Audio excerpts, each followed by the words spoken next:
నవరసంబులుకు నాట్య మయూరియై మూల శబ్దంబుల మోక్షహంస.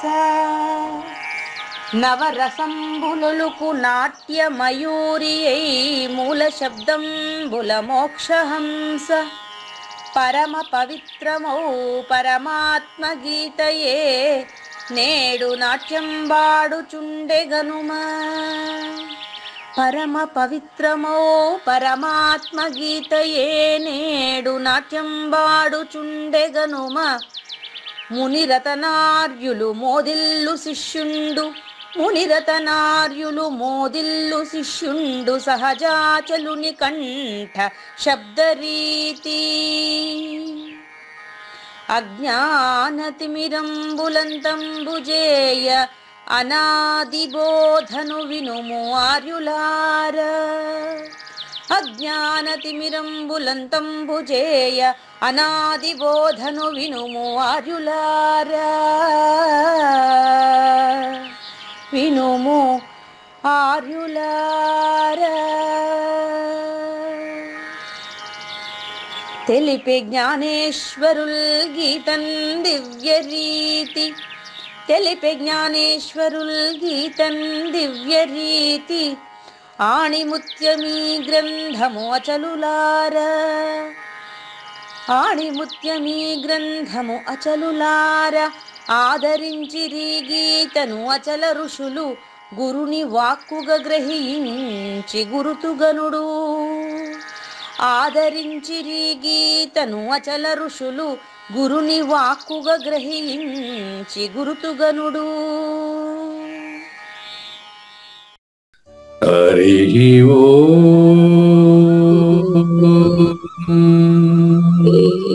శ్రీ గురుభ్యో నమః. నమో భగవతే వాసుదేవాయ. నమో నారాయణాయ. ఓం నమః శివాయ.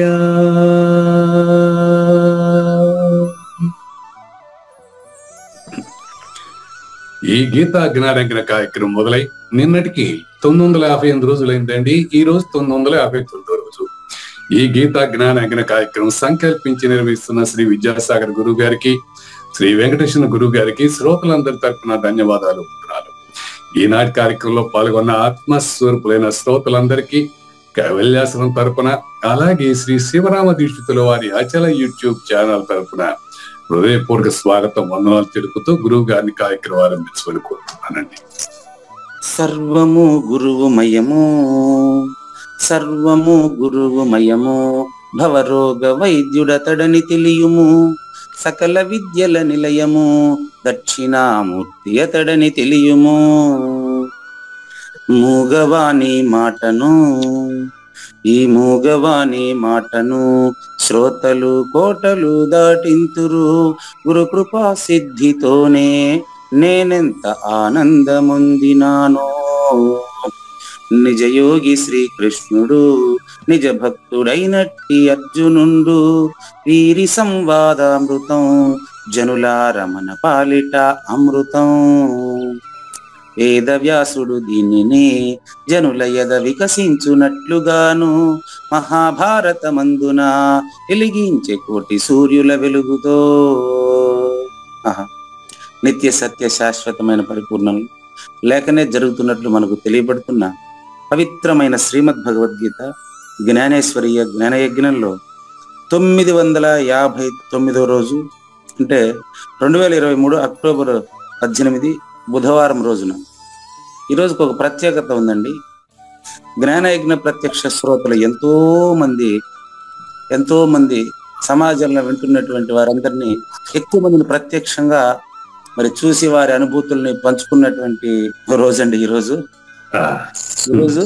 శ్రీ పూర్ణానంద పుల్లయార్యుల శత జయంతి ఉత్సవాలు తరువాత ఇదొక ప్రధానమైనటువంటి సత్సంగం అండి. ఇది ఇక్కడ అనంతపురం జిల్లాలో కృష్ణాపురం అనే గ్రామంలో ఉండేటువంటి విశాలమైనటువంటి ప్రాంగణంలో ఈ ఆశ్రమంలో మరి ఎంతో మంది భక్తుల చేత నా అనుభూతిని పంచుకుని ఈ యొక్క జ్ఞానయజ్ఞ ప్రతిస్పందనను వినగలగడం నా అదృష్టంగా భావిస్తున్నానండి.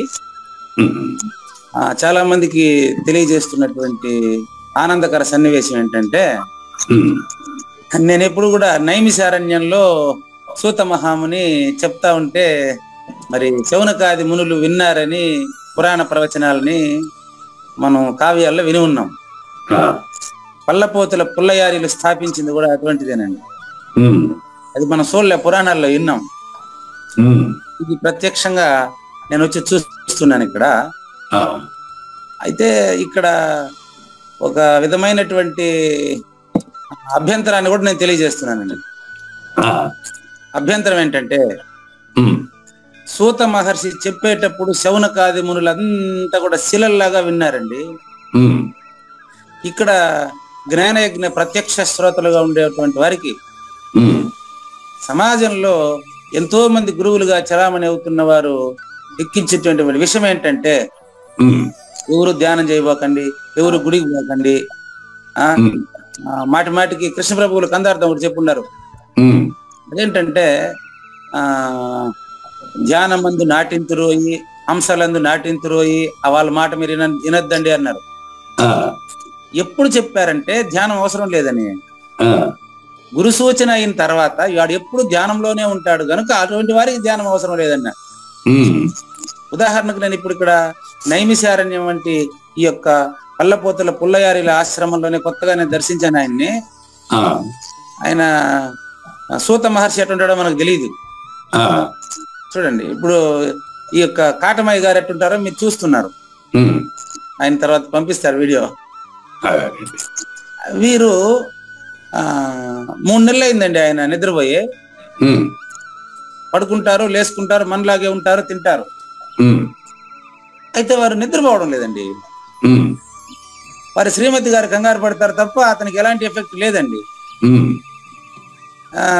ఏమి నిద్రపోతే ఏమని అడిగితే ఆయన అంటాడు, ఏముందండి, గురువాక్యం దృఢమైన తర్వాత నేను గురువాక్యంలోనే ఎప్పుడు ఉంటానండి. నేను నిద్రపోయినా మేలుకున్నట్టే, నేను మేలుకున్నా కూడా నిద్రపోయినట్టే అంటాడండి. శారీరకంగా వారికి ఎలాంటి లోపము గాని అలసట గాని ఏం లేదండి. అలాంటప్పుడు మరి శ్రీమతిగా మీరు సంతోషించాల్సిందేనమ్మా, ఇందులో ఎలాంటి దిగులు పడే అవసరం లేదు తల్లి.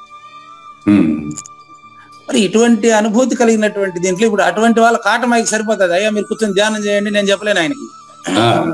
ఆయనకి ఎప్పుడు నిరంతరం ధ్యానం జరుగుతూ ఉంటుంది. ఆయన ధ్యాత లేడు, ధ్యాత లేడు కాబట్టి ధ్యానం జరుగుతుంది. అటువంటి వారికి చెప్పిన కందార్థాన్ని తీసుకొని వచ్చి నేను పరిపూర్ణ అచల ధ్యానం చేయండి అమ్మా 1/2 గంట అని చెప్తే, అంటే ఇక్కడ అది ఏమైందంటే అటువంటి విషయం పాయిజన్ ఎక్కించారు గురువులంతా. బరువులు ఈ సమాజంలో అటువంటి విషయం ఎక్కించున్నారు. పరిపూర్ణ అచల ధ్యానంలో ఏముందంటే వరుసగా పూర్వమేవ నిరాలంబం ఆగ్నేయ నిర్గుణం తదా దక్షిణే నిత్య శుద్ధం చేయవా అని చెప్పిన దాన్ని అర్థవంతంగా చెప్పి 1/2 గంట కూర్చొని పెడితే చక్కగా ధ్యానం చేశారు. ఆ ధ్యానం చేసే టైంలో నేను మీకేం చెప్పానంటే, ఈ మిగతా వాళ్ళు ఏం చేస్తుంటారు, మామూలుగా ధ్యానం చేసేటప్పుడు ధ్యానం ఎట్ట చేయాలని మాట్లాడుతూ ఉంటారు. నేను ముందుగా 5 నిమిషాలు ధ్యానం గురించి, పరిపూర్ణ అచల ధ్యానం గురించి చెప్పి నా మొబైల్ మీకు ధ్యానం మధ్యలో ఇబ్బంది పెట్టదని చెప్పి నా మొబైల్ స్విచ్ ఆఫ్ చేసి పక్కన పెట్టి నేను కూర్చుంటాను. ఆశ్చర్యకరమైన విషయం ఏంటంటే, అద్భుతమైన విషయం ఏంటంటే, ఆ 1/2 గంట సేపు స్పష్టంగా అద్భుతంగా ఈ యొక్క ఆశ్రమ ప్రాంగణంలో కూర్చున్న అందరూ కూడా 100 మంది హాయిగా ధ్యానం చేసి మళ్ళీ తర్వాత నాగేశ్వరరావు గారు వచ్చి, కుడిపూడి నాగేశ్వరరావు గారు వచ్చి పలకరించేంత వరకు ధ్యానం చేస్తూనే ఉన్నారు. ఆ విధంగా ధ్యానాన్ని చిన్నగా పరిచయం చేసి జ్ఞానాధ్యానం విశిష్యతే అంటాడు. శ్రేయోహి జ్ఞానం అభ్యాసాత్, జ్ఞానం అభ్యాసం చేయండి కాదనట్లు చెప్పట్లేదు. జ్ఞానం కంటే జ్ఞానం విశిష్టమైందమ్మా, జ్ఞానం కంటే ధ్యానం విశిష్టమైందమ్మా. ఎట్లా చూడండి, శ్రేయోహి జ్ఞానమభ్యాసాత్ జ్ఞానాత్ ధ్యానం విశిష్యతే, ధ్యానాత్ కర్మ ఫలత్యాగ, ధ్యానంలో ధ్యాత లేకపోతేనే కర్మ ఫలత్యాగం సాధ్యమవుతుంది. లేకపోతే ఏమవుతుంది, మరుంధతి రామకృష్ణ గారు ఎక్కువ వినేసి ఉన్నారు. వింటున్నారు. ఇప్పుడు ఏమంటారంటే, స్వామి అయితే మాకు జన్మ లేదా, అయితే మాకు జన్మ లేదా అంటే, ఇప్పుడు జన్మ లేదా అని అడిగేది అరుంధతినే. జన్మ లేదని దృఢం అయితే జన్మ లేదా అని అడుగుతారా? అడగలేరు కదా. అడగరు. కాబట్టి ఇటువంటి చిన్న చిన్న సూచనలంతా దయచేసి మీరు పరిపూర్ణ అచల ధ్యానాన్ని సద్గురు భక్తులు, సర్వ గురుబంధు జనులు అందరూ కూడా, అంటే ఆరుడత చెందేసిన వాళ్ళు కాదని చెప్పేది, నాలాంటి కావూరు నాగేశ్వర ప్రసాద్ గారు లాంటి, నాలాంటి మనలాంటి వాళ్ళంతా కూడా ఏం చేయాలంటే మినిమం రోజుకు అర్ధగంట ప్రాక్టీస్ చేస్తే కాటమయ్య గారి లాగా నిత్య జీవితంలో అది ఒక భాగం అయిపోతుంది. అప్పుడు ధ్యానంలో నువ్వు మనసు పెట్టాల్సిన అవసరం లేదు, అది సహజ ధ్యానం అయిపోతుంది. ఆ పరిస్థితిలో చెప్పిన కందర్దాన్ని తెచ్చి నా ముందర వేస్తారు. మీరు ధ్యానం చెప్పిస్తారు ఏంటండి, ధ్యానం దీనికి అవసరం లేదు కదంటే శ్రీరామ దీక్షలో ఎందుకు రాసి పెట్టినట్టు? కాబట్టి దయచేసి పరిపూర్ణ అచల ధ్యానాన్ని జీవితంలో ఒక భాగంగా చేసుకుని రోజుకు అర్ధగంట 40 నిమిషాలు, నేను అర్ధగంట చేసిన ఈరోజు 40 నిమిషాలు చేసిన, మొన్న అర్ధగంట చేసిన నేను 40 నిమిషాలు చేసిన, 20 నిమిషాలు పెంచుదాం. ఆ తర్వాత ధ్యానం చేయాలనే ఆలోచన ఉండదు మీకు, మీలో ధ్యానం జరుగుతుంది. అదే జన్మరాహిత్య స్థితి. అందులోనే మీ ఇంటి ఆయన కాటమయ్య గారు ఇప్పుడు ఉన్నారు. కాబట్టి దయచేసి ఈ అనుభూతి అంతా కూడా నాకు పంచినటువంటి ఈ ఆశ్రమానికి ధన్యవాదాలు తెలియజేస్తూ, ఈ ఆశ్రమ కార్యకర్తలు కృష్ణమూర్తి గారికి ధన్యవాదాలు తెలియజేస్తూ ఈ రోజు కందపద్యాన్ని ప్రారంభిద్దామా?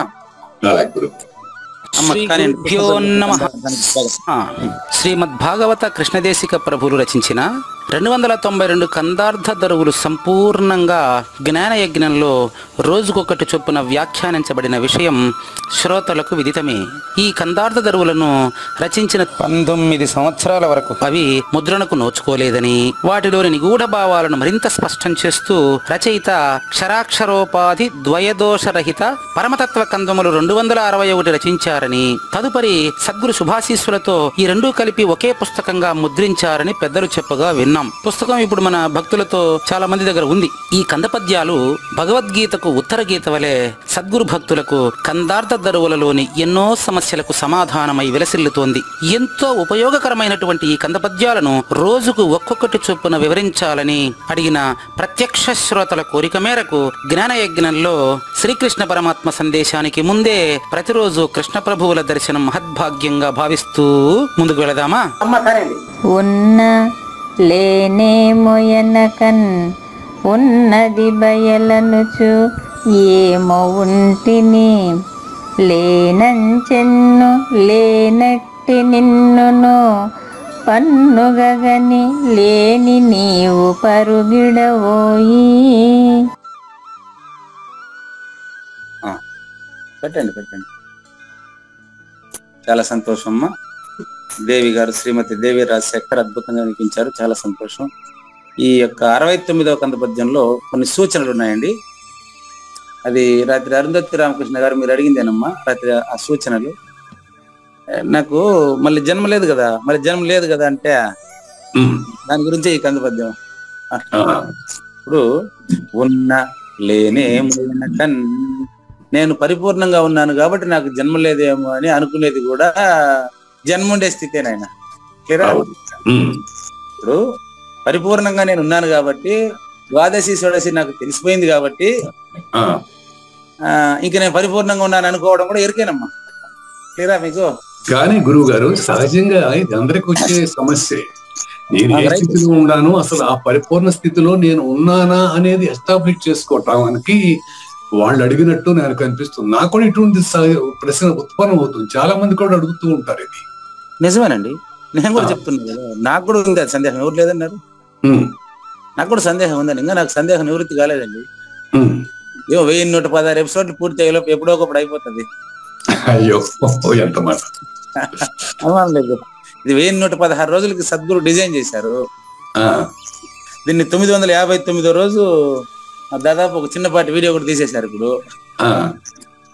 కాబట్టి ఇది 1116 రోజులు అయిపోయిన తర్వాత అందులో ఏదో ఒక రోజు నేను లేదని తెలియాలి నాకు. అయితే తెలిసినప్పుడు చూడండి, నేను లేదని తెలిసినప్పుడు నేను లేదని నేను ప్రకటిస్తే అది తెలిసినట్టా? లేదు, తెలిసినట్టు కాదు, ఎరుకులో ఉన్నట్టే. అదే అది నేను చెప్పింది మీకు. ఉమ్, కాబట్టి నేను ఉన్నాను, నేను పరిపూర్ణుడుగా ఉన్నాను అని గాని, ఉమ్, నేను ఎరుకలో ఉండినటువంటి వాడు నేను లేకుండా పోతున్నాను ఉమ్, అని అనుకుంటూ ఉమ్, లేకుండా పోతున్నాను అనుకునే వరకు అంతవరకు నీ పని. ఉమ్, చూడండి, నేను నిద్రపోతున్నాను అనుకునేంత వరకు నీ పని. మాగన్నుగా కూరుకునేటప్పుడు ఎవరిని పిలిస్తే ఉన్నాడా నాకు నిద్ర వస్తుంది అంటావు, అప్పుడు కూడా అంటావు. ఉమ్, నిద్రలోకి జారుకున్న తర్వాత ఉమ్, ఏమయ్యా నాగేశ్వరరావు నిద్రపోతున్నావా అంటే మీరు పలకరు కదా. ఆ, పలకనిదే పరిపూర్ణము, పలికినదే ఎరుక ఎనుచు పలకబడెను. పలకనిది ఓంకారాతీత పరిపూర్ణ మదిరా. మందిపల హనుమంతరాజు కదండి ఉమ్, చెప్పారు కదా. ఉమ్, పలకనిదే పరిపూర్ణం అని చెప్పిన తర్వాత ఆ కందార్థం కూడా మన జ్ఞానయజ్ఞాలు వచ్చేసింది. అది కూడా ఉమ్, పలకనిదే పరిపూర్ణం అని చెప్పిన తర్వాత ఉమ్, ఆ విధంగా నేను జీవనం కొనసాగించడానికి పరిపూర్ణ అచల ధ్యానము భక్తులకు సహకరించగలదు. ఉమ్, అంతే తప్ప నిర్ణయం చేస్తే ఉమ్. అది ఎరుకే. కానీ మన స్థితిని గుర్తించడానికి ఏమైనా గైడ్ లైన్స్ ఉన్నాయా గురుగారు ఇందులో? నేను ఏ స్థితిలో ఉన్నాను అని గుర్తించడానికి గైడ్ లైన్స్ పెట్టుకుని ఉన్నాయా? మన స్థితిని గుర్తించడానికి గైడ్ లైన్స్ ఉన్నాయి. ఆ, పరిపూర్ణుడైనానని చెప్పడానికి సాక్ష్యం ఉండదు. అది కరెక్టే, మీరు అన్నది కరెక్టే. నా స్థితిని గుర్తించడానికి ఇప్పుడు చెప్పాను మీకు. నా స్థితి ఎట్టుందంటే నిన్న జరిగినటువంటి పరిపూర్ణ అచల ధ్యానం తర్వాత వచ్చినటువంటి శ్రోతల స్పందన తెలుసుకోవడానికి ఇంత దూరం వచ్చిన ఆయన పిలిచినాడని కాదు. జ్ఞానయజ్ఞ ప్రత్యక్ష శ్రోతలలో ఈ జ్ఞానయజ్ఞం ప్రభావం ఎలా ఉంది ఒకసారి చూస్తే నాకు కూడా అనుభూతి అవుతుందని నేను వచ్చా. మన స్థితి ఇప్పుడు ఎలా ఉందంటే వరుసగా ఫాలో అయ్యేటువంటి వారికి పరిపూర్ణ అచల ధ్యానము అత్యద్భుతంగా ఆకర్షణీయంగా అప్లికబుల్ అయింది. ఈ కేవలం పద్యాలని కందార్థాలను గుర్తుపెట్టుకున్న వాళ్ళు ధ్యానం చేపిస్తే నేరుగా దాన్ని ఎత్తుకొచ్చి ముందరేశారు అంటే మరి ముందర నేను ఎవరు ముందరేసినారు నాకు ఆ పేరు గుర్తులేదండి, అది అవసరం లేదు. ఇప్పుడు హంసలందు నాటింతురోయి ఇదంతా నాటకాలు, ధ్యానాన్ని నమ్మొద్దండి, పూజల్ని నమ్మొద్దండి కృష్ణ ప్రభువులు చెప్పారు కదా.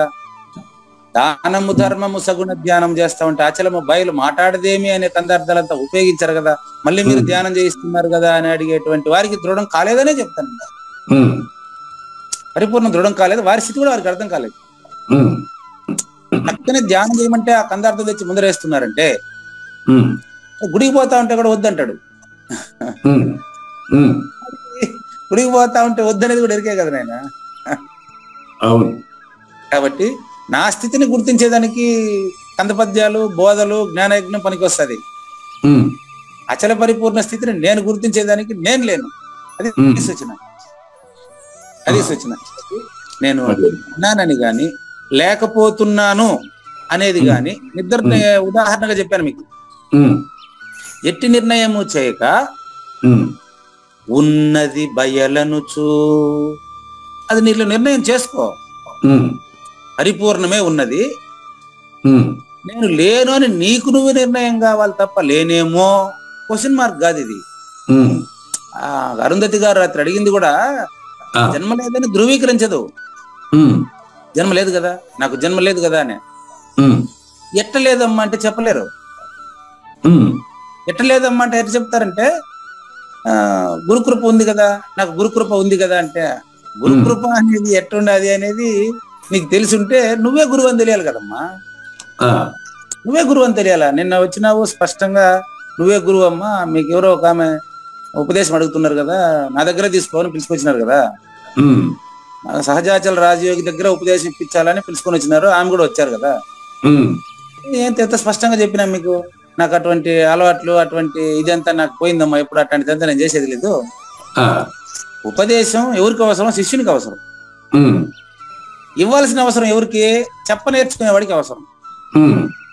ఉపదేశం ఇవ్వాల్సిన అవసరం ఎవరికి ఉందంటే చెప్ప నేర్చుకున్నప్పుడు చెప్పే క్రమంలో వాడికి ఎరుకలేదంటే అదే వాడికి దృఢం అయిపోతుందండి. అది మీరు చెప్పింది కరెక్ట్. మా గురువు గారు కూడా అదేనా వాళ్ళు, ఏం గురువు గారు నా స్థితి ఏంటంటే, నా స్థితి ఏంటని నన్ను అడుగుతావు ఏంటయ్యా, నీ స్థితి ఏంటో నీకే తెలియాలి కదా. నన్ను అడుగుతావు, నీకు తెలియదా మాత్రం అని అనేవారు. చూసారా మేకా నిర్భయానంద్ గారు ఇప్పుడు వచ్చి కూడా మాట్లాడతారు చూసారా. అది ఇప్పుడు చెప్పండి, పరిపూర్ణం పని చేయదు ఊరికే ఉండదంటే ఇదే. గురువు గారు, మీ గురువు గారు ఏం మాట్లాడట్లేదు, కానీ మీరు మాట్లాడిన మాట మీ గురువు గారిది. ఇప్పుడు అవును, అదే మాట అరుంధతి రామకృష్ణ గారికి ఏం చెప్పానంటే, నిన్న చూడమ్మా, ఆమె పేరు అలివేలమ్మ గారు. అలివేలమ్మ గారు ఉపదేశం తీసుకోవాలని వస్తే, అమ్మ గురుస్వరూపం అంతా ఒకటే, మీకు మళ్ళీ నిదానంగా తెలుస్తుంది, నువ్వు నా దగ్గర ఉపదేశం తీసుకున్నావు అనుకో, లోకేష్ గారికి నేను చెప్పేది అర్థం కావట్లేదు పాపం. ఏం చేశాను, ఆయన నాకంటే ఉన్నతమైన వాళ్ళు ఎవరినైనా చూసుకోని చెప్పి ఒక 10 మంది నెంబర్లు ఇచ్చేసినాను. ఆయన పాటుకు ఆయన వెళ్ళినాడు, ఆయన బోధాధికారం తీసుకున్నాడు. ఇప్పుడేమో మళ్ళీ దాన్ని వెనక్కి తీసుకుంటారంట, అది వేరే వ్యవహారం. అదే ఇప్పుడు నేను మీకు అరుంధతి రామకృష్ణ అని ముందే నేను చెప్పినాను అనుకో, అరుంధతి రామకృష్ణ అనే ఆమె వాళ్ళ గురువు గారు రాధా రుక్మిణి గారి శిష్యురాలుగా ఉన్నారు కదా, ఆవిడకి అమలాంబ అనేసి ఆమె దీక్షానామం కూడా ఇచ్చినారు కదా, ఇప్పుడు ఆవిడ గురువు గారే కదా మీకు, ఆమె ద్వారా మీరు ఉపదేశం తీసుకోండి. మీరు ఆమె చెప్ప నేర్చుకుంటారు, మీరు విన నేర్చుకుంటారు. మీరిద్దరు గురు శిష్యులుగా వెలుగొందండి. మీరు గురు శిష్యులుగా వెలుగొందినప్పుడు మీ ఇద్దరి మధ్యలో బోధనలో రహస్యాల్లో చెప్పేటప్పుడు మీరు అడిగినటువంటి సందేహాలను అప్పుడు నేను ఉంటాను అంటే అప్పుడు గురువు వచ్చేస్తారు మీకు ఈజీగా.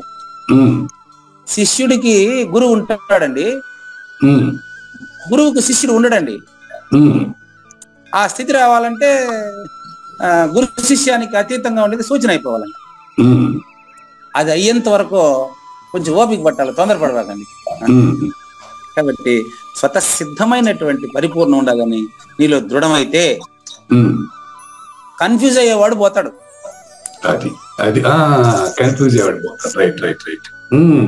కరెక్ట్ వెళ్ళిపోతాడు, కన్ఫ్యూజన్ ఉండదు అక్కడ, క్లారిటీ మాత్రమే ఉంటుంది. క్లారిటీ మాత్రం రైట్ గురుగారు. ప్రశ్నలో సమాధానాన్ని బయట తీసి చెప్తాను నేను. ప్రశ్న మీరు నాకు ఇస్తారు, నాకు నేనుగా ఏం చెప్పలేను. ఇప్పుడు 3 రోజులు ఇక్కడ ఆశ్రమంలో నేనే టాపిక్ ఎంచుకుని రాలేదే. మీరు ఎవరైనా ప్రశ్నిస్తే ప్రశ్నలో నుంచి సమాధానాన్ని నేను బయట తీసి చెప్తా. నన్ను ఏదన్నా చెప్పండి అంటే అటేం చెప్పలేను నేను. బాగుందండి, మీదంతా బాగుంది. ఒక స్థితికి వస్తే ఒక క్లారిటీ వచ్చేస్తుంది, కన్ఫ్యూజన్ ఉండదు కదా, దాన్ని అడిగే ప్రసక్తే ఉండదు కదా. ఇదంతా మీ ప్రశ్నల వల్లే నాకు వచ్చింది క్లారిటీ. ఇది బాగుంది, కరెక్ట్. కాబట్టి స్పష్టంగా మీకు తెలిసిపోతుంది పరిపూర్ణము స్వతసిద్ధంగా ఉంది, అదే నేను అనేది మీకు దృఢమైంది అనుకో, నీలో ప్రశ్నించేవాడు ఉండడు. ఒకవేళ సందేహం వచ్చిందనుకో, అప్పుడు మీ గురు శిష్యులు ఇద్దరి కంటే ఇతరమైన వాళ్ళ దగ్గరికి ఆయనే పంపించేవాళ్ళు. నిన్న ఆ సంఘటన జరిగింది, ఇప్పుడు చెప్తా మీకు. కృష్ణమూర్తి గారి దగ్గర ఉపదేశం తీసుకుని ఒక 3 నెలలు బాగా అభ్యాసం చేశారు. సాఫ్ట్వేర్ ఇంజనీర్ ఆయన పేరు, ఆయన పేరేం పేరు, శ్రీధర్. ఆయన అడిగినాడు ప్రశ్న, స్వామి మీరు జ్ఞానయజ్ఞంలో నేను అనే దాన్ని 3 రకాలుగా డివైడ్ చేసి చెప్తూ ఉంటారు కదా, 3rd పర్సన్ 2nd పర్సన్ అనేది డూప్లికేట్ అని, ఒరిజినల్ నేను అనేది పరిపూర్ణం అని మాకు అర్థమైపోయింది. ఒక పదం వాడారు, సూచన అయ్యింది. మీరు అది కూడా గుర్తుపెట్టుకున్నారు కదమ్మా, గురు సూచన కూడా అయ్యింది. ఒరిజినల్ నేను అంటే నాకు తెలిసిపోయింది. అయితే నా అనుభవంలో అది వచ్చేది ఎట్టా అన్నాడు.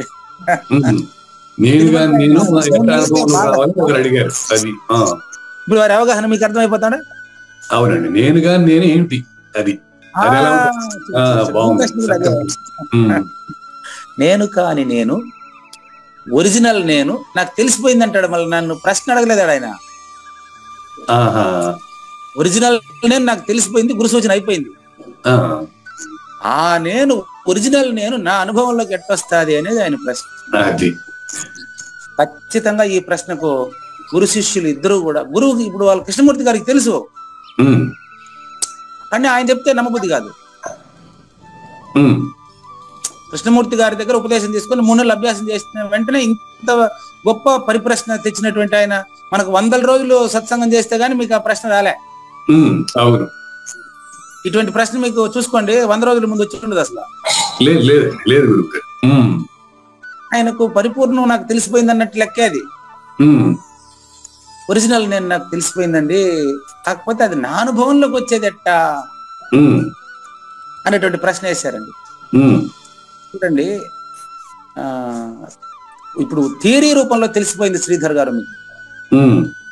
థియరీ రూపంలో అంటే పరిపూర్ణం అనేది గుణాలు లేనిది, తన్మాత్ర రహితమైనది, ములుగుచ్చ సంధి లేనిది, అది అంతటా ఉంది, అందులో నేను లేను, ఆ నేనే ఒరిజినల్ నేనే నేను అనేది విషయం మీకు థియరీ రూపంలో తెలిసింది.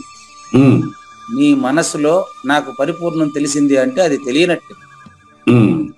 పరిపూర్ణంలో తెలుసుకున్నవాడు లేదని తెలిస్తే సందేహం రాదు. సందేహం వస్తుంది అంటే నాకు తెలియదు నాకు. కారణం ఏంటంటే అది నేను తెలుసుకునేది కాదు, సూచన ఇదేను, కన్ఫ్యూజ్ లాగా మీకు కనిపిస్తుంది కానీ లేదనకు ఉన్నదదిగో నే తెలిసి నాకు దాన్ని నీ వెరిగేవా. అదే మాట ఇప్పుడు మీకు అప్లై చేసి చెప్తాను. మీరు రోజు నిద్రపోతున్నారు, నిద్ర లేదని చెప్తారేమే, కానీ నిద్ర నేనని ఎవరు చెప్పరు.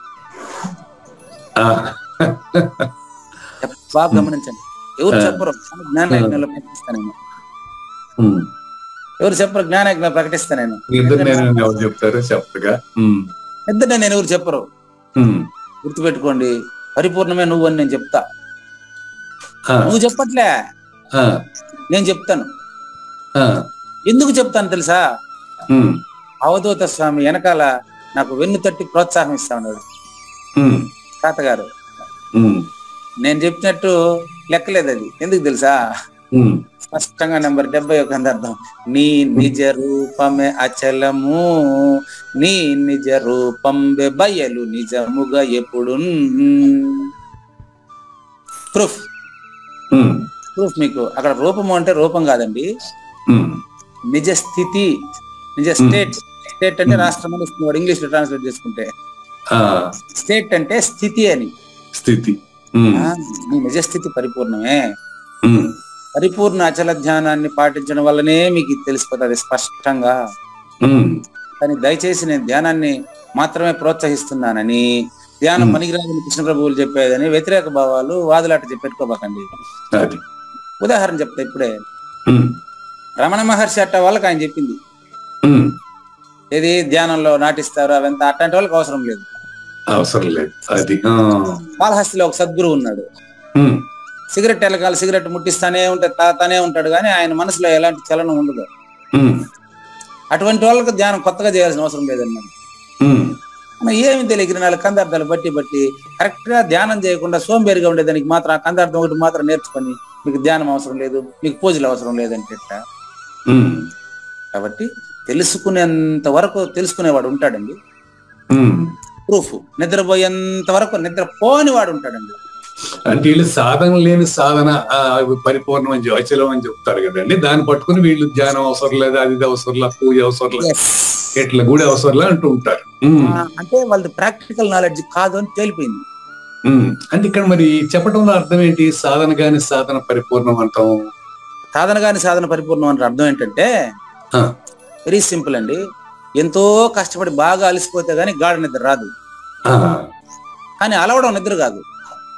అది ఎంతో కష్టపడి పనిచేసి హాయిగా మాట్లాడి బాగా అందరితో నేను అన్ని ప్రశ్నలకు సమాధానాలు విశ్లేషణ చేసి చెప్పడం వల్ల, అందరితో మాట్లాడడం వల్ల నేను రాత్రి 8 గంటలకే పనుకుని నిద్ర కూర్చా. కానీ నిద్రపోయిన తర్వాత నేను నిద్రపోతున్నాను చెప్తే దాన్ని నిద్ర అంటారా? మీరే చెప్పారు. ఈ సాధన వల్లే నాకు ఆ నిద్ర వచ్చింది. నిద్రలో సాధన లేదు కదా. నిద్రలో సాధన లేదు. అవును, నిద్రలో సాధన ఏముంది? కరెక్ట్. సింపుల్. అంటే ఏ సాధన లేని బోధ అంటే ఇదే. సాధన లేని దాన్ని ఇప్పుడు నేను మాట్లాడుతుండేది సాధన కదా. అంటే ఒక స్టేజ్ కి వచ్చేసినాక ఇక సాధన లేదు. ఇది అర్థం, అది దాని అర్థం. అదండి, బాగుంది. ఇది గురు శిష్య న్యాయంగా నిర్ధారణ జరిగేటప్పుడు దాన్ని ఆదిశంకరులు దక్షిణామూర్తి స్తోత్రంలో చెప్పారు. ప్రబోధ సమయే. నాకు ఎందుకు అసలు నేను కూడా వీళ్ళలాంటి మనిషినే కదా. ఈ ప్రత్యక్ష శ్రోతలంతా కూడా ఎక్కడి నుంచో సెల్లుల్లో కష్టపడి వీళ్ళు 100,000 మంది మిమ్మల్ని చూడాలా, మీరు మా ఇంటికి రండి ఎందుకంటారో నాకు అర్థమే కాదు. వాళ్ళు వచ్చి వాళ్ళని నేను దర్శించుకున్నాక అర్థమయ్యా. లేదమ్మా, మీరు నన్ను చూడడం కాదు, నేను మిమ్మల్ని చూడడమే నా అదృష్టం. సద్గురు స్వరూపులు వీళ్ళంతా. ఏ పూర్వ పుణ్యమో ఏ యోగ బలమో జనించినాడవి స్వర్గ ఖండంబున అని చెప్పినట్టు రాయప్రభు సుబ్బారావు చెప్పినట్టుగా ఒక్కసారిగా ఇంతమంది సద్గురుమూర్తుల్ని ఒకేసారి చూసేటువంటి అదృష్టం నాది, మీది కాదు. వాళ్ళు పెద్దవాళ్ళలోనూ భగవంతుని చూస్తున్నారు, భగవతత్వాన్ని చూస్తున్నారు వారు. అది దాంట్లో కారణం. ఇటువంటి నిజం నాకు తెలిపినటువంటి వాడిని నేను దర్శించుకోవడం నా భాగ్యం కాదని వాళ్ళు అనుకున్నారు. లే, ఈ యొక్క రేడియో పెట్టి లాంటి ఈ శరీరం మీరు తెలుసుకోవడానికి ఉపయోగపడిందంటేనే నా అదృష్టం అది. అట్లా ఇప్పుడు సూచన చేస్తున్నారండి. చూడమ్మా, ఉన్న పరిపూర్ణంలో ఈ ఎరుకకు అంటే మూలం లేని గుర్తుకు చూడండి, లేను అనుచు ఎన్ను. ఇంపార్టెంట్, అరుంధతి గారు బాగానండి.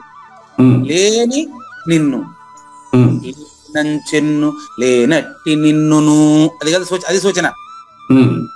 పరిపూర్ణంలో నేను లేదు అంటా ఉండేటువంటి నిన్ను పన్నుగను గురు సూచన చూడమా, చూడు. పన్నుగని నువ్వు లేకుండా చూసి, దీన్నే పండితారాధ్య పండిత శివానంద స్వామి తెలియకనే తెలుసుకుని అంటాడు. నిద్రపోయిన తర్వాత ఎట్లాగైతే నిద్రపోతున్నవాడు ఉన్నాడా లేడా అనే నిర్ణయం లేదో, ఏ విధంగా పరిపూర్ణ సూచన జరిగినప్పుడు నాకు సూచన జరిగింది అనేటువంటి ఆలోచన నీకుంటే అది జరిగినట్టు కాదు. కాబట్టి లేనట్టి నిన్ను చూడమంటున్నాడు, లేనట్టి నిన్ను చూడమంటున్నాడు. బాగా గమనించండి, పట్టుకోండి. లేనంచెన్ను లేనట్టి నిన్నును, నాకు జన్మ లేదు కదా కాదు, నాకు జన్మ లేదని తెలుసుకుంటున్న నన్ను దేంతో చూడాలా? గురుకృపతో చూడాలి, గురువిచ్చిన సూచనతో చూడాల. అట్లా చూసి పన్నుగా గాని లేని నీవు పరుగిడవోయి అంటే మిగతా కార్యక్రమాల్లో మామూలుగా అందరితో పాటు జీవిస్తూ ఉండినప్పటికీ సద్గురు సూచన నీలో ఉండేటప్పుడు నువ్వే సద్గురువు. నువ్వు పని ఏదైనా, స్వీపర్ గాని, కలెక్టర్ గాని, అటెండర్ గాని, నువ్వు ఏ పనైనా సరే అక్కడ కర్త లేకపోతే అదే పరిపూర్ణత. కర్త లేకపోతే అదే పరిపూర్ణ, అంతేనండి. లేకపోతే పరిపూర్ణత. ఓకే. కర్త అయినప్పుడు నేను పరిపూర్ణాన్ని తెలుసుకున్నానని మీరు ఎలా ప్రకటించగలరు అని నా ప్రశ్న. కర్త లేనప్పుడు నేను పరిపూర్ణాన్ని తెలుసుకున్నానని ప్రకటించేవాడు కర్త అవుతాడు కదా, అప్పుడు ఇంకా తెలుసుకోలేదని అర్థం కదా. ప్రూఫ్ ఏంటంటే నేను నిద్రపోతున్నానని చెప్పినవాడు నిద్రపోలేదు కదా, అంతేనమ్మా. భావాన్ని సంక్షిప్తంగా చెప్పేది ఇప్పుడు చూడండి. స్వతసిద్ధమై ఉన్నటువంటి పరిపూర్ణము నేను ఉన్నాననదు, నేను లేదనదు. ఏమని ఎనరాని తత్వమది పరిపూర్ణ మెరుకకు ఎరుగరానిది ఎరుక కానిదది జలమంబ. మరి స్వతసిద్ధమై ఉన్నటువంటి పరిపూర్ణం ఎట్లాగైతే నిర్ణయం లేకుండా ఉందో, అదేవిధంగా నేను పరిపూర్ణాన్ని తెలుసుకున్నాననే నిర్ణయం లేకుండా నువ్వు అస్పర్శ యోగం ప్రాక్టీస్ చేస్తే నీకు నువ్వే లేనని స్పష్టంగా తెలిసినటువంటి నిన్ను లేదని తెలుసుకొని హాయిగా పరిపూర్ణమైనటువంటి ఆనందంతో జీవనం కొనసాగించగలరు. పరిపూర్ణుడికి పరిపూర్ణం అనుభవమే, నాకు కాదు, పరిపూర్ణుడికి పరిపూర్ణం అనుభవమే. కాబట్టి లేనేమో అనేటటువంటి సందేహం నీకు అవసరం లేదు. పరిపూర్ణంలో ఏది పుట్టలేదు కాబట్టి నువ్వు పుట్టలేదనేటువంటి ఆ గ్యారంటీని స్పష్టంగా పరిపూర్ణ అచల ధ్యానం ద్వారా స్థిరపరచుకొని మళ్ళీ ఆ ధ్యానం అట్టే జరుగుతూ ఉంటది. అక్కడ కర్త లేకుండా మిగతా పనుల్ని చేస్తూ ఉంటే కూడా నీకు అదే దృఢం అయిపోతుంది. లేకపోతే ఏమైతుందంటే నిన్న ఒక ఆయన వచ్చి అడిగారు, సాందీపుడికి ఎట్టా లింక్ కుదిరింది అని. ఆయన కాలం వేరే ఈయన కాలం వేరే కదా, ఈ గురు పరంపర లింక్ కుదిరింది అని అడిగినారు ఆయన. అన్నగారు నీకు మీ గురువు గారికి ఎట్ట కుదిరిందో అట్నే వాళ్ళిద్దరు కూడా కుదిరిందయ్యా, అవంతా గురు పరంపర. నువ్వు ఉండేంత వరకు ఈ సందేహాలు పోవో, నువ్వు పోతే సందేహించేవాడు ఉండడు.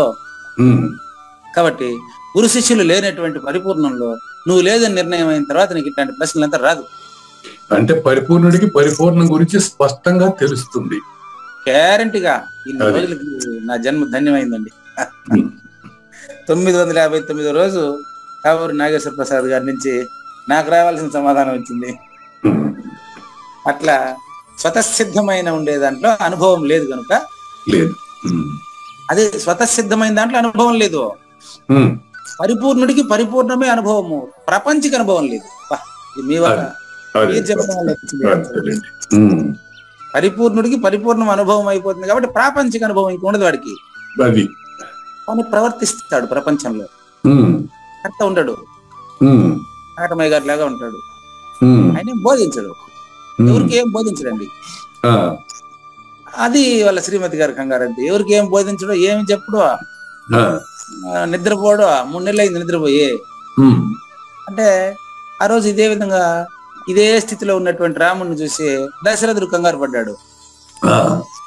ఇలాంటి శ్రీవారిని చూసి శ్రీమతి కంగారు పడుతున్నారు ఇక్కడ. కానీ గురువు గారు విశ్వామిత్రుడు వచ్చి, వశిష్ఠ మహర్షి వచ్చి ఆ రాముడి వైరాగ్యాన్ని చూసి, ఆహా ఎంతటి ఆరోగ్యం ఈ వైరాగ్యం, బ్రహ్మ విద్యకు చక్కని ఆరోగ్యమే ఈ వైరాగ్యం అనే. అట్లా ఆయన శరీరంలో ఏమి రోగం రోజు ఏం లేదు, హాయిగా సంతోషంగా ఆనందంగా పరిపూర్ణ ఆనందంలో కాలం గడుపుతున్నాడు ఆయన.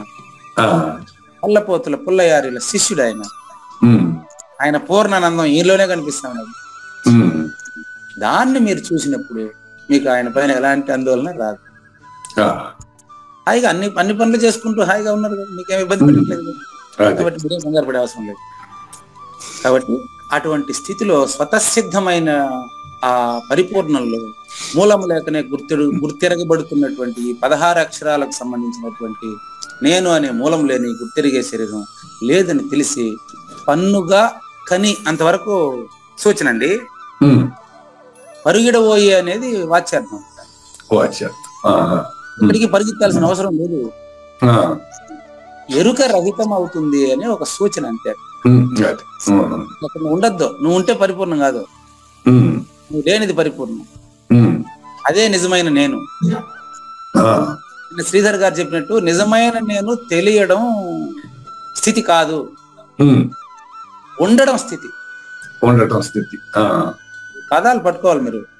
అదేలేండి, పదాలకు కానీ దాని అర్థానికి కానీ అతీతమైన దాన్ని పట్టుకొని పదాన్ని వదిలేయండి. పదానికి కానీ దాని అర్థానికి కానీ అందకుండా ఉండే అతీతమైన స్థితిని పదం ద్వారా పట్టుకుని పదాన్ని వదిలేయండి. ఇచ్చిన పైకెక్కిన తర్వాత అవసరం లేదు. ప్రయాణం గమ్యం చేరిన తర్వాత మళ్ళీ ప్రయాణం లేదు. అట్లా నేను చెప్పిన మాటలంతా మీరు తీసేసి మీరు ఆ స్థితిలో ఉండండి. అంతే.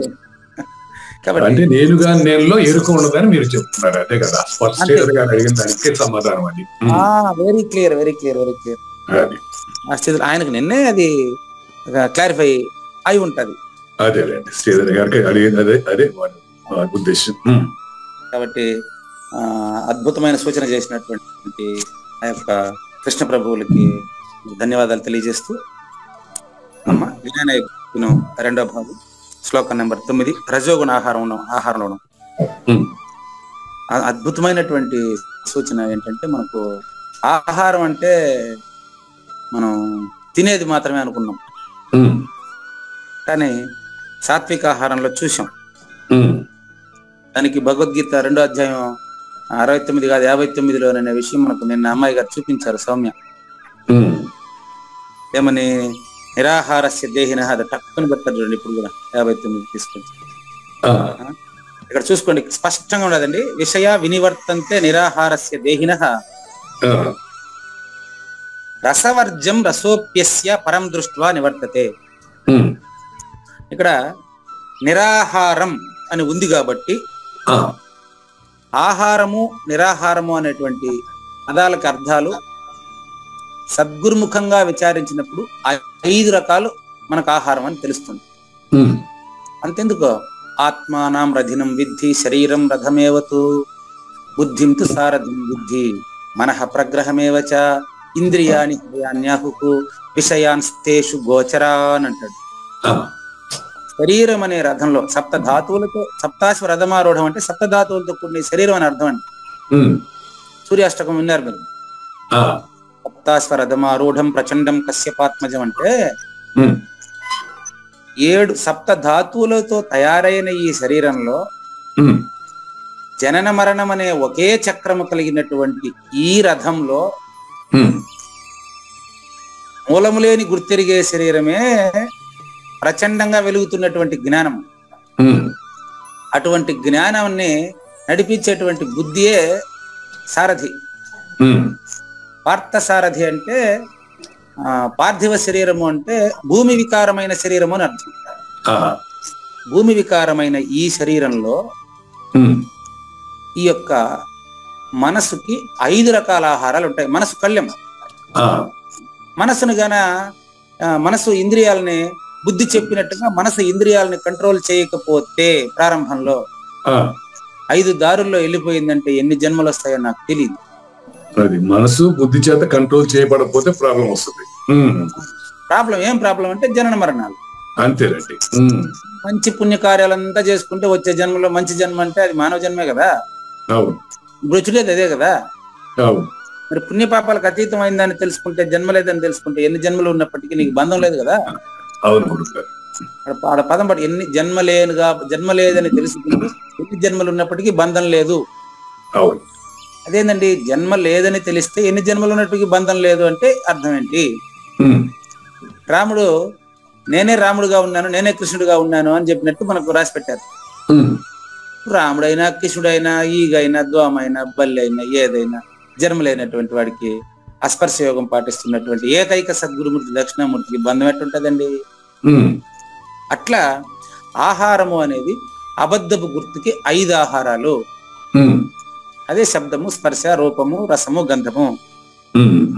ఈ 5ంటిని సాత్విక ఆహారము అంటే జ్ఞానంతో కూడినటువంటి ఆలోచనలు సాత్వికాహారం. కోరికలతో కూడినటువంటి ఆలోచనలే రాజసాహారం. అదే నెక్స్ట్ వచ్చేయండి అమ్మా. 17వ అధ్యాయం శ్రద్ధాత్రయ విభాగ యోగం శ్లోకం నెంబర్ 9. కట్వం లలవనాత్యుష్ణ తీక్ష్ణ రూక్ష్ణ విదాహినః ఆహారా రాజసస్యష్ఠ దుఃఖ శోకమయప్రదాః. ఇది శ్లోకం. చేదు, పులుపు, ఉప్పు, మిక్కిలి వేడి, కారము, మాడినవి, దాహకములైనటువంటి పదార్థాలు, దుఃఖ శోకాన్ని కలిగించే పదార్థాలు రాజస గుణము కలిగిన వారు ఇష్టపడతారు. అంటే దీన్ని బట్టి ఆలోచన అనేది ఇక్కడ తెలుస్తా ఉంది. ఆహారాన్ని ఎంచుకునేది ఆలోచన ఒక మానవుడికి మాత్రమే. ఆహారాన్ని ఇట్లా నిర్వచనం చేయాలి ఆహారాన్ని. అది కాకుండా చూడండి, మానవుడు తప్ప మిగతా జీవులన్నీ కూడా ఒక ఆహార నియమాన్ని కలిగి ఉన్నాయి. ఆల్రెడీ నియమించబడి ఉన్నాయి, సహజాతాలతో జీవిస్తున్నాయి అవి. కానీ ఈ మనిషి మాత్రం ఏం చేస్తాడంటే అతని ఆలోచనలకు అనుగుణంగా ఆహారాన్ని తయారు చేసుకుంటాడు. కాబట్టి అతని ఆలోచనలు శబ్దస్పర్శ రూపరసగంధాల ద్వారా అతను మనసుని ఎట్టెట్ట పోనిస్తే అటువంటి ఆలోచనలు ఉంటాయి. ఈ సత్వ, రజ, తమ అనే 3 డివైడ్ మనిషికా జంతువులకా? అది మనిషికే, అనుమానమే లేదు కదా. లేదండి, ఆ జంతువుకు ఉంటే ఒకే గుణం ఉంటుంది, అది రజో గుణం. అది మరి తమో గుణమో ఏదో ఒకటి డామినెంట్ గా ఉండిపోతుంది. అంతే అంతే అంతే. ఎందుకంటే ఎన్ని తరాలైనా ఎన్ని సృష్టిలైనా మన కంటికి కనిపిస్తూ స్పష్టంగా కోడి లక్షణాలే ఉంటాయి, మారదు. ఆవుకి ఆవు లక్షణాలే ఉంటాయి, అది మారదు. మేక, పులి, సింహము ఏ జంతువు తీసుకున్నా ఆ లక్షణం తర్వాత సంతతికి మారడం లేదు. కానీ ఒక్క మనిషి మాత్రం మంచి అద్భుతమైనటువంటి సమాజానికి ఆదర్శవంతమైనటువంటి పురుషుడి కడుపులో దొంగ పుడతా ఉన్నాడు.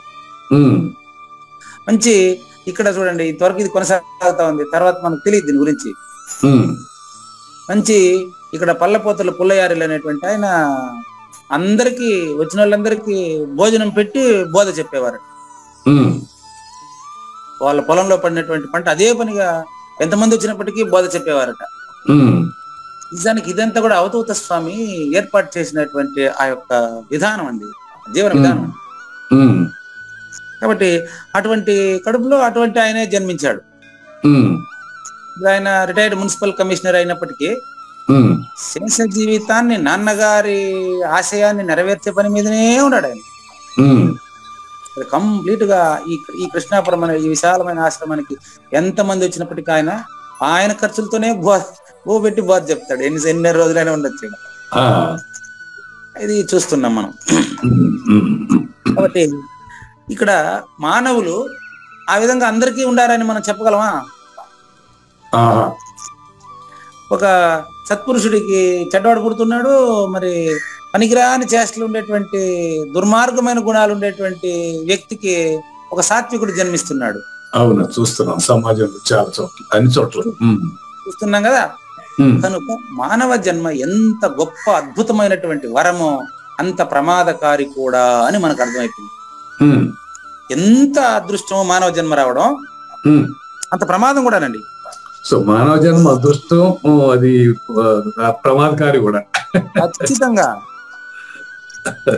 కనిపిస్తా ఉంటే మన దుర్యోధనుడు అటువంటి వాడికి మనం పోయి ఏం చెప్తాం. కాబట్టి ఇట్టి వారు రాజస గుణం కలిగిన వారు సాత్వికులు నేను తెలుసుకున్నాం.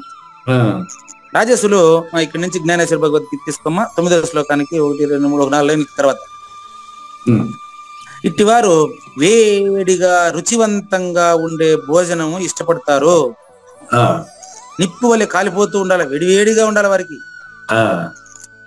రజోగుణం ఉండేటువంటి పురుషులు అతి ప్రీతితో తినేటువంటి అత్యుష్ణముగా ఉండేటువంటి అన్నము పైనుంచి ఆవిరి వస్తా ఉండాలి. వాళ్ళు ఎట్టుండాలి ఆవిరి అంటే దీపపు కొనను ఒత్తితో దీపపు ఒత్తిని దాంట్లో ముట్టించుకునేంత ఆవిరి ఉండాలి వాడికి. ఇది అలవాటు అయిపోయింటది కొంతమందికి. ఆ ఒత్తి కూడా మండిపోయేంత ఉష్ణం ఉండాలన్నమాట వాళ్ళకి. ఇట్టి ఆహారము పైకి చూసేదానికి ఏ విధమైన గాయమును బయటికి కలిగించదు. చూడండి, వాడి గుణాన్ని గురించే చెప్పారు కదా ఆహారం అంటే. ఎంత క్లారిటీ చూడండి. పైకి తేండి. ఇప్పుడు రజోగుణం ఉందా లేదా అని వాడి ప్రవర్తనలో బయటపడుతుంది. కానీ వాడి పైన నెత్తికి బోర్డు వేసుకుంటాడా, ఈ రజోగుణ సంపన్నుడు అని బోర్డు వేసుకుంటారా? రెడ్డి సాత్విక సంపన్నుడు, ఆట రజోగుణ సంపన్నుడు, ఆట బోర్డు ఏముండదు. కానీ లోపలికి పోయి ఆ ఆహారం ఎంతగానో గుచ్చుకుంటది. వాళ్ళలో కలిగి ఉండే ఆలోచనల ప్రకారం బయట అటువంటి ఆలోచనలే తోడు దొరుకుతారు. అప్పుడు ఇట్లాంటి అన్నం వాడికి ఎట్లా అంటారంటే చూడండి, బూడిద వలె లోపలను బయటను ఆరిపోయి ఉంటది. బూడిద వలె లోపలను బయటను ఆరిపోయి ఉంటది అంటే అది ప్రయోజనకరం కాదు వాడికి. వాడికి చాలా డేంజరస్ అది. ఇటు వాడికి నోట పెట్టుకొనగానే దంతములు కటకటలాడున్నట్టు ఉన్నట్టు అన్నమును తినుట పరమ సంతోషంగా ఉంటది వాడికి. అంటే వాడు నోటి మాట మాట్లాడితేనే చాలా మంది జనాభా వణికేటట్టుగా ఉంటది. అందుకనే వర్ణిస్తుంది మొల్ల రామాయణంలో. రావణాసురుడు వచ్చి మాట్లాడుతూ ఉంటేనే ఆవిడ గడ్డి పరకు అడ్డంగా పెట్టుకుని వణుకుతా ఉంటుందంట సీత. మాటలు అలా ఉంటాయి. దీన్ని కోసి మన రాక్షసులకు వేసేయండి అన్నట్టుగా వర్ణిస్తారు. అంటే వాడికి అట్లాంటి మాటలు మాట్లాడతాడు. అసలే ఘాటుగా ఉండేటువంటి పదార్థం అంటే వాటిలో గుణం ఆల్రెడీ ఆ విధంగా తీక్షణంగా ఉంది. దానికి మళ్ళీ పైగా శబ్దం కలిసింది. వాటిలో ఉండే ఆలోచనలకు శబ్దం కలిసిందే కదా మాట. అంతే. కాబట్టి ఇట్టి పదార్థాన్ని తినడం చేత అంటే ఇటువంటి ఆలోచనలు వాటిలో ఉండడం చేత నోటి నుంచి ముక్కు నుంచి నీరు కారసాగును. వాడికి కోపం వచ్చేస్తుంది. రజోగుణం ఉండే వాడికి కోపం వచ్చిందంటే వాడి కళ్ళు ఎర్రగా ఉంటుంది చూడండి. ఇంతేకాదు దాని ఘాటు వలన నిప్పును కూడా పక్కకు నెట్టివేయగలిగిన తీక్షణమైన పదార్థములు వాడికి ఊరగాయ ఇంకా మొదలైనటువంటివి ప్రాణప్రియమైనవిగా తోస్తాయి వాడికి. వాడు కేవలము జిహ్వా చాపల్య రుచుల కొరకే వాడికి అనుకూలమైన రుచులకే ఎదుగుతాడు సమాజంలో. అటువంటి ఫ్రెండ్స్ చూస్తాడు. అటువంటి వాళ్ళని కూడా వేసుకొని తిరిగే ప్రయత్నం చేస్తాడు. కాబట్టి అటువంటి జిహ్వా చాపల్యం కలిగినటువంటి వాడు తన పొట్టను నిప్పులతో నింపుచుంటాడు. అంటే ఏం చెప్పండి మీరే చూద్దాం. నిప్పులతో అంటే ఎప్పుడు అంటే ఎలా చెప్పాలి? అటువంటి ఆలోచన కలిగినటువంటి వాళ్ళతోనే సహవాసం చేస్తాడు. పొట్టను చూడండి, నిప్పులతో పొట్టను నింపుతున్నాడు అంటే అటువంటి ఆలోచనలు కలిగినటువంటి వాళ్ళతో వాళ్ళు తిరుగుతూ ఉంటాడండి. అంతే. ఇట్లాంటి పదార్థాలు తినడం వలన శరీరమును కలిగే మంటల వలన అతనికి నేలపైన శయ్య పైన ఎక్కడా శాంతి లభించదు. మీరే చెప్పండి, ఈ ఆహారం విషయాహారమా నోట్లో తీసుకునే ఆహారమా? మీరే గమనించండి. అతనికి ఎక్కడ శాంతి లభించదు అంటే తినే ఆహారం మాత్రమే కాదండి, శబ్దస్పర్శ రూపరస గంధాలలో ఇతని స్వభావానికి తగినట్లుగా అతను ఉండేటువంటి ఆలోచనలను బట్టి అతనికి శాంతి ఉండదండి. అట్లా లేకుండా మీరు నిన్ను అడిగినట్లుగా చూడండి అమ్మ, మాంసాహారం తిన్నటువంటి వాళ్ళకు శాకాహారం తిన్నటువంటి వాళ్ళకు అని మీరు ఎవరిని డివైడ్ చేసినారో నాకు ప్రూఫ్ ఇవ్వండి. శాకాహారం తిన్న వాళ్ళంతా ప్రశాంతంగా ఉండరా? మాంసాహారం తిన్న వాళ్ళంతా రాక్షసులుగా ఉండరా? లేదు లేదు. కాబట్టి ఆహారాన్ని మాంసాహారం శాకాహారం అని డివైడ్ చేయబోకండి. భగవద్గీతలో ఎక్కడ అది చేయలేదు. ఇక్కడ జ్ఞానేశ్వరి కూడా దాన్ని ఆ విధంగా ఎక్స్ప్లెయిన్ చేస్తున్నారు. మనం చూసుకోండి, మంటల వలన అతనికి నేలపైన గాని చెయ్య పైన గాని శాంతి లభించదు. మంట అంటే అతను ఆలోచనలతో దహించుకొని పోతున్నాడు. ఏమంటాడు? చిన్న ఎగ్జాంపుల్ మీకు. ఏ పంచభర్తృక పాంచాలి, ఇప్పుడు అతని సినిమాలో మీరు ఆ దుర్యోధన పాత్రధారి అయినటువంటి వాడి కంట్లో రంగు చూడండి. అట్లా మరి అంతేగాక మంచినీళ్ళ సొంబు అతని నోటి నుంచి ఎప్పుడు విడిచి ఉండదు. దీని అర్థం ఏంటో చూడండి. నాకేదైనా శాంతి చెప్పు, నాకేదైనా శాంతి చెప్పు అంటూ ఉంటాడు. మరి వాడు చెప్పేది అంటే మాటలోనే శాంతి ఉంది, వానికి నేను చెప్పేది ఏముండదు చెప్పు. ఇప్పుడు ధృతరాష్ట్రుడు ఎప్పుడు పక్కన ఉండే విదురుడిని పట్టుకొని నాకేదైనా మంచి ధర్మాలు చెప్పు, నాకేదైనా మంచి ధర్మాలు చెప్పు అంటే విదురుడు మంచివాడని తెలిసే ఉండదు వాడికి. తెలిసింది కానీ వాడు పాటించినట్టు పాటించడు. కాబట్టి మంచినీళ్ళ సొమ్ము వెనకాలే ఉంటుందంటే అది అర్థం. విదురుడు పక్కనే ఉంటాడు, ఇప్పుడు అడుగుతానే ఉంటాడు, పాటించడు.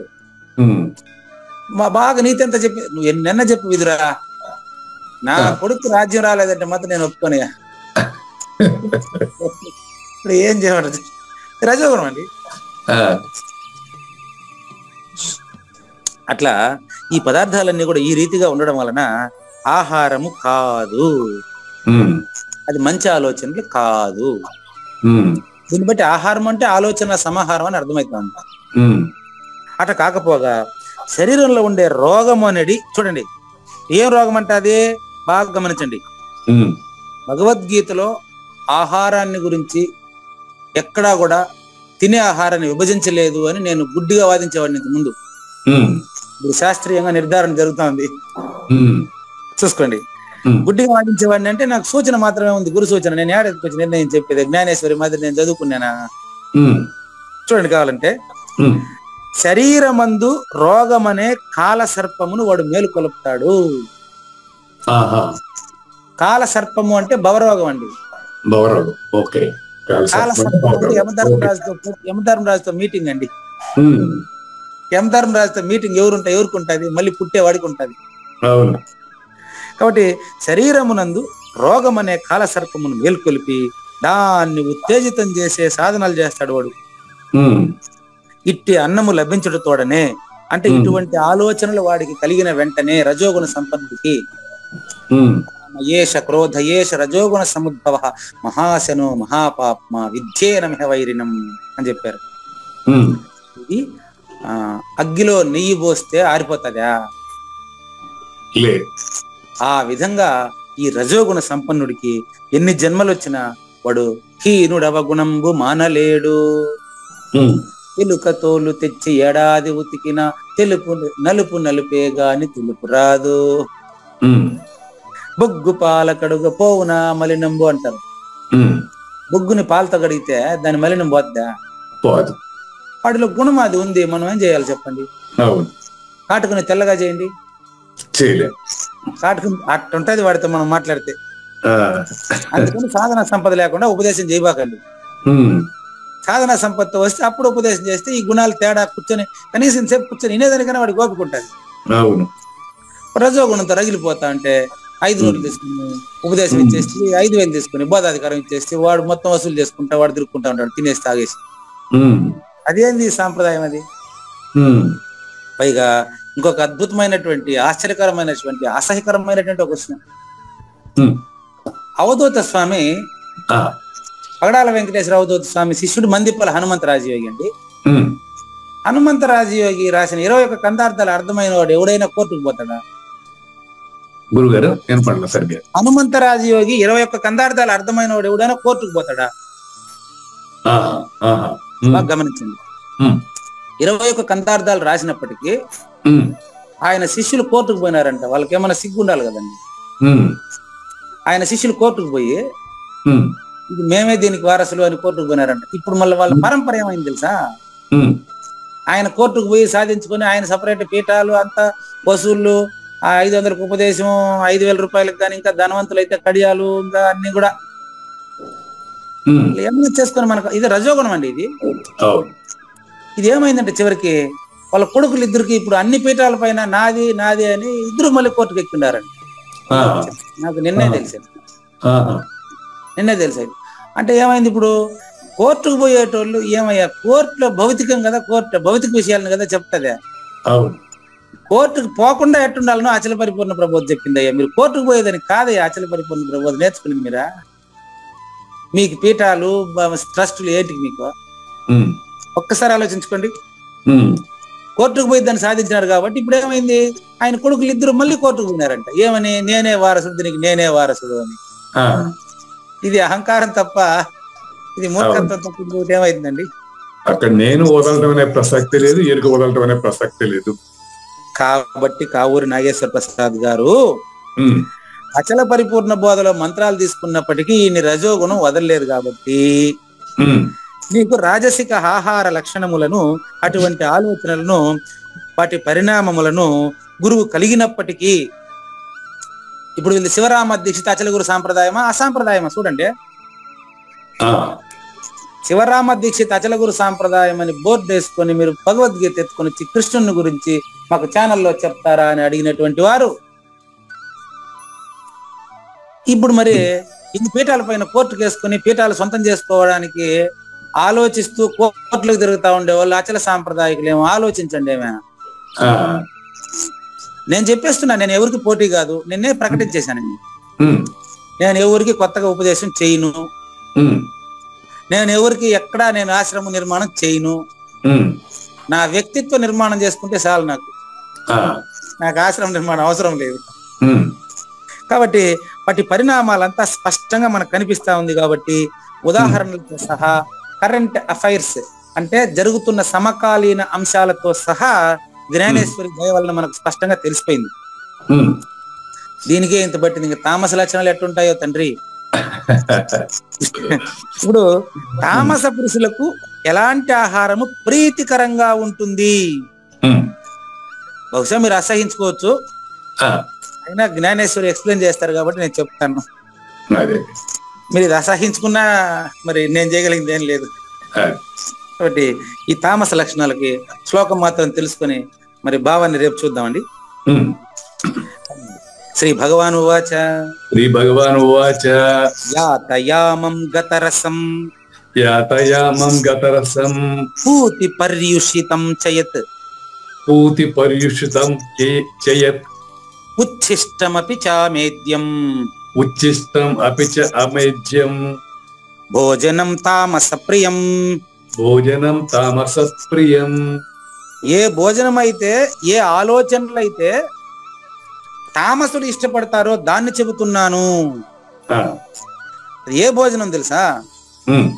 రసహీనమైనది, దుర్గంధమైనవి, పాసిపోయినవి, ఎవరైనా వదిలేసింది, అపవిత్రమైంది, ఇటువంటివి తామసులు ఇష్టపడే ఆహారం. అంటే ఇది నోట్లో తీసుకున్న ఆహారమే కాకుండా ఇటువంటి ఆలోచనలు వీళ్ళు కలిగి ఉన్నారని మనం తర్వాత ఎపిసోడ్ లో చూద్దామండి. లేనిది లేదు లేదు, ఉన్నది లేకపోవుట లేదండి, ఈ గొప్ప మర్మమంతా నీ వలన తేటగా తెలిసెనండి. చేదు పులుపు కారము ఉప్పును అధికముగా కలిసినవియు, వేడి ఎక్కువ కలిగిన మాడిన దాహమును కలిగించిన, దుఃఖము రోగములను చింతను కలిగించు ఆహారము, రజోగుణమును పెంచును, ఇవి ఎన్ని రాజసులకిష్టమగును. ఉడికి ఉడకకుండా, సరిగా పండకుండా, దుర్గంధయుక్తమైన పాతదై పాసిపోయినవియును అపవిత్రంబైనవి తామస గుణములను కలిగించును తమో గుణమును పెంచును ఇవి ఎన్ని తామసులకిష్టమగును. శ్రీకృష్ణుని పలుకును సూటిగా తలపల మునిరత్నమే శ్రీమించిన భావమై సద్గురువు చెప్పకనే చెప్పెను గదా. సద్గురు అర్పణ. మంగళ అమ్మ కానివ్వండి. జయ మంగళం నిత్య శుభమంగళం జయతు జయ మంగళం మహోత్సవ మంగళం జయ మంగళం నిత్య శుభమంగళం జయతు జయ మంగళం మహోత్సవ మంగళం. శ్రీమించున చలంబు సూచించినటువంటి దక్షిణామూర్తికి దండమిడుతూ శ్రీమించున చలంబు సూచించినటువంటి దక్షిణామూర్తికి దండమిడుతూ శ్రీ మహావిష్ణువు సూర్య భగవానుడు యాజ్ఞవల్కి జనక రాజఋషికి జయ మంగళం నిత్య శుభమంగళం జయతు జయ మంగళం మహోత్సవ మంగళం. అయం వ్యర్థ బాహ్య కోపి నభవతి అనే సుఖయోగి సాంది పరుసుల వరుస. అయం వ్యర్థ బాహ్య కోపి నభవతి అనే సుఖయోగి సాంది పరుసుల వరుస. దీనినే శ్రీకృష్ణ పరమాత్మ వద్దనే ఎరిగరిగిన ఉద్ధవార్జునులకు జయ మంగళం నిత్య శుభమంగళం జయతు జయ మంగళం మహోత్సవ మంగళం. శ్రీ అల్లమా ప్రభు బసవేశ్వరుండును బ్రహ్మానంద రామానంద స్వామి. శ్రీ అల్లమా ప్రభు బసవేశ్వరుండును బ్రహ్మానంద రామానంద స్వామి. నవరసాలు లిఖించు నాట్యమయూరిగా గీతను మలచిన జ్ఞానేశ్వరులకు జయ మంగళం నిత్య శుభమంగళం జయతు జయ మంగళం మహోత్సవ మంగళం. కబీరు దాసుడు సహజానంద గురుడు రామావధూతయు రాజితముగా. కబీరు దాసుడు సహజానంద గురుడు రామావధూతయు రాజితముగా. అంబికా శివయోగి శ్రీవేమన నిరంజన వెంకయ్య తిరువెంగళార్యులకును జయ మంగళం నిత్య శుభమంగళం జయతు జయ మంగళం మహోత్సవ మంగళం. శ్రీ బృహద్వాశిష్ట సిద్ధాంతమును చేసి జనన మరణ భ్రాంతి జడుపు బాపి. శ్రీ బృహద్వాశిష్ట సిద్ధాంతమును చేసి జనన మరణ భ్రాంతి జడుపు బాపి. అచల సాంప్రదాయమవనిలో నెలకొలిపి అందించినట్టి శివరాములకును జయ మంగళం నిత్య శుభమంగళం జయతు జయ మంగళం మహోత్సవ మంగళం. మెప్పైన బోధల తిప్పలు బాపిన అప్పయ్య మంత్రియు అచల గురులు. మెప్పైన బోధల తిప్పలు బాపిన అప్పయ్య మంత్రియు అచల గురులు. పరశురామ సీతారామ స్వామి ప్రభులు నరసింహయోగి గురువర్యులకును జయ మంగళం నిత్య శుభమంగళం జయతు జయ మంగళం మహోత్సవ మంగళం. కంద కందార్థముల నందించి బృందముకు రంది పాపిన కృష్ణ ప్రభువునకును.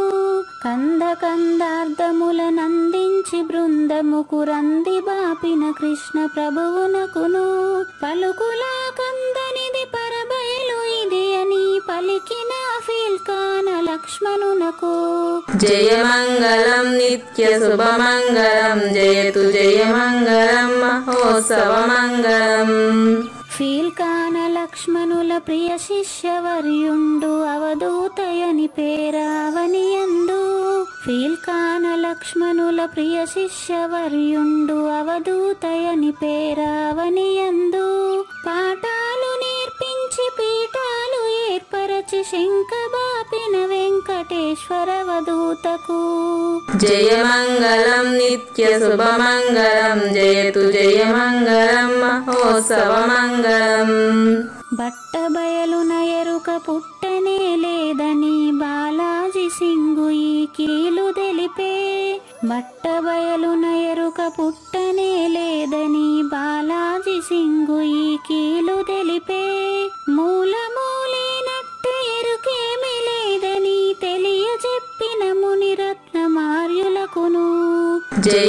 జయమంగళం నిత్య శుభమంగళం జయతు జయమంగళం మహోత్సవమంగళం.